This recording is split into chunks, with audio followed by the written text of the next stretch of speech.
go to work, and they started paying. They pay them less than $1 an hour. I think it's 65 cents. And then eventually that got up to sometime it got up to $1.25, which was big money. So people started making $8 or $10 a day, and that was heaven compared to what they've been living through. Tulsa, we live 25 miles north of Tulsa, out on the farm, up on Highway 75 going to Bartlesville. And we'd go to Tulsa about once a month.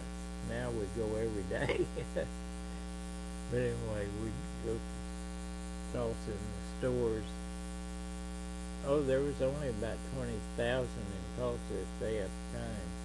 Today there are 375,000, so it grew from 15, 20,000 to 750,000. That was in the 30s, 40s, after during the war. We'd go down to Tulsa and stores. There was a few stores, Vandiver's, Brown Duncan's. They were department stores, and they were air conditioned. We'd go in there, and we thought we were in seventh heaven. We didn't know there was such a thing as air conditioning, because in Collinsville, I don't think there were any air conditioning. Maybe the bank was, I don't know. It was hot out on the sidewalk. All the stores, they had the front and back doors open. Of course, in wintertime, it wasn't bad. Everybody stayed warm, just staying cool. People got their water from Lake Collinsville about 5 miles north of town. They'd pump that water in, so everybody in town, they had water in their houses. But out in the country, you'd have to carry your water, draw it from a well. Near the house, they'd dig a well. And you'd have to bring all the water in, bath water, heat it, and dish water, heat it, laundry, and did washing. And then you hung all your clothes on a clothesline. They didn't have electric dryers. The only dryer that there was the hot sun when it wasn't dirty, dusty. But other than that, it was a tough life. The parents, they had to work very hard in long hours, in the heat and the sun, what have you. And people, they'd go to church 3 times a week, and they'd go to Collinsville Saturday afternoon to buy their groceries. That was the day you traded. And other than that, you stayed home and worked. You didn't go to. I think they had a movie house. They did. And the movies only cost 10 or 15 cents to go see a Saturday afternoon shoot 'em up, a western movie, horses and cowboys and robbing banks, all ad-libbing.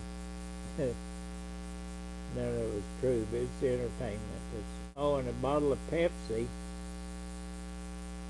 a big bottle of Pepsi, I think 16 ounces, cost a nickel. Compare that to today's price, 50 cents probably.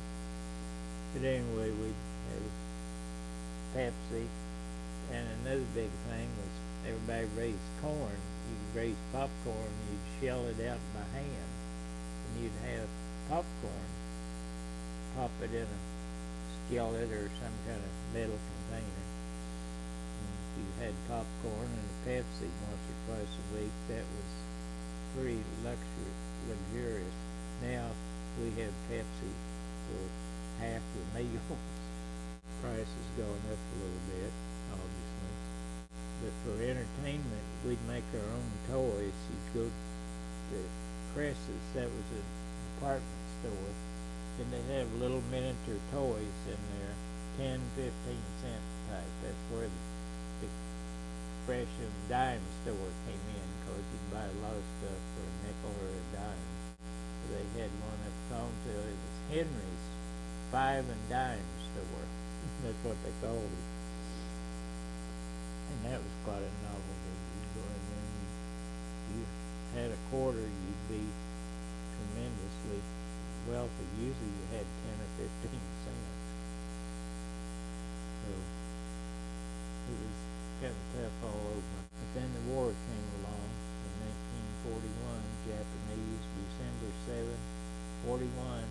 They bombed Pearl Harbor one Sunday morning. We lived on a farm, and Sunday afternoon we were getting ready to go out and milk the cows, and we decided to turn the radio on. It wasn't electric because we didn't have it. It was a battery-powered radio. And we turned it on Sunday afternoon before we went out to the cow barn to milk. And they said the Japanese had bombed Pearl Harbor Sunday morning. Well, we didn't know that till almost 8 hours later. They bombed it early, like 7 o'clock or 8 o'clock. And we didn't know it till about 5 that afternoon when we went up to milk cows. And the World War II went on. It lasted 6 or 8 years. 46, I think it was over 40. Yeah. It lasted about 5 years. Times were pretty tough. All the soldiers, all the manpower, they joined the army. The army joined them, drafted them. That means you're going off to war, whether you want to or not, when you get drafted. Very few people volunteered.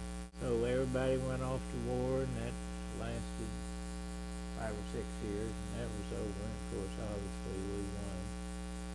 We signed the armistice in Tokyo, Japan Bay aboard the battleship Missouri, when the Japanese signed, the warlords, they signed unconditional surrender to the Americans.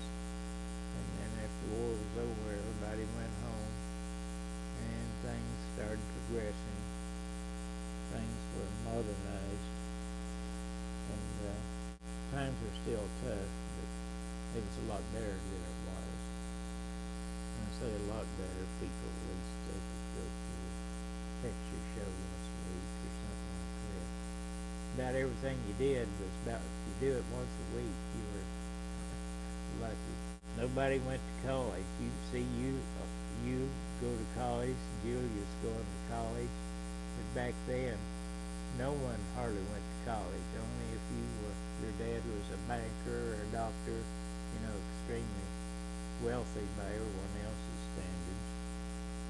So then you go off to college, and not very many people could do that because most people couldn't afford college. See, your parents, they've got 3 guys, you and 2 sisters, going to send to college. And that was unheard of back when I was a little boy. You didn't even, the name college, I don't even think I heard about it till 20 years later. That's the way things were. I'm going to tell you about Peggy and I. When I lived out in the country, I went to a one-room country school. I told you that. Then, after I got out of the 8th grade, I went to Collinsville High School for grades 9, 10, 11, and 12.